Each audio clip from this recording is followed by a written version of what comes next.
అవుతాడు. పరిస్థితులకు తగ్గట్టుగా బ్యాటింగ్ చేయడంలో మునగాడు. కానీ యశస్వి జైస్వాల్ కు సరైన అవకాశాలే రావట్లేదు. లాంగ్ ఫార్మాట్ లో మాత్రమే ఈ యువ ప్లేయర్ బరిలో దిగుతున్నాడు. కీలక ప్లేయర్ గా ఇప్పటికే ప్రూఫ్ చేసుకున్నాడు. టీ20ల్లో జైస్వాల్ వైపే సెలెక్టర్లు చూడటం లేదు. వన్డేల్లోనూ జట్టులో చోటు దక్కడం లేదు. మొన్నటికి మొన్న ఆఫ్ఘాన్ తో వన్డే సిరీస్ లో విరాట్ గాయపడటంతో అవకాశం దొరికింది. తొలి మ్యాచ్ లో మాత్రం ఛాన్స్ రాలేదు. ఆ తర్వాత 2 మ్యాచ్ల్లో అవకాశం దొరికింది. అలా దొరికిన ఛాన్స్ ను వినియోగించుకున్నాడు. ఓపెనర్ గా బరిలో దిగి సెంచరీ కూడా బాదాడు.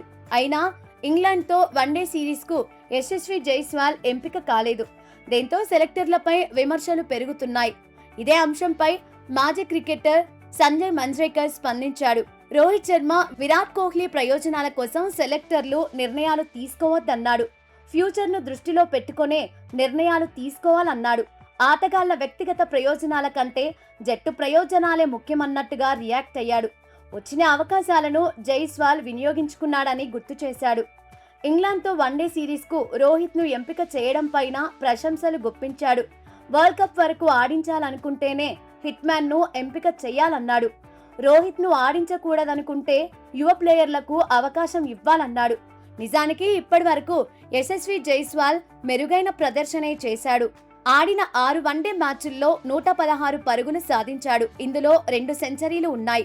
గణాంకాలు సూపర్ గా కనిపిస్తున్నా జట్టులో చోటు లేకపోవడం పైన దుమారం రేగుతోంది.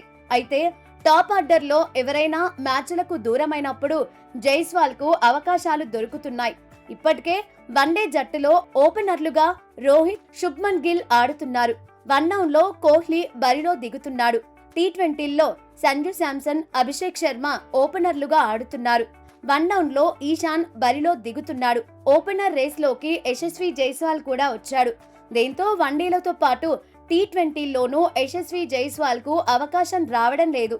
వన్డేల్లో రోహిత్ రిటైర్మెంట్ తర్వాతే ఈ యువ ప్లేయర్ కు ఛాన్స్ దొరుకుతుందనే చర్చ నడుస్తోంది.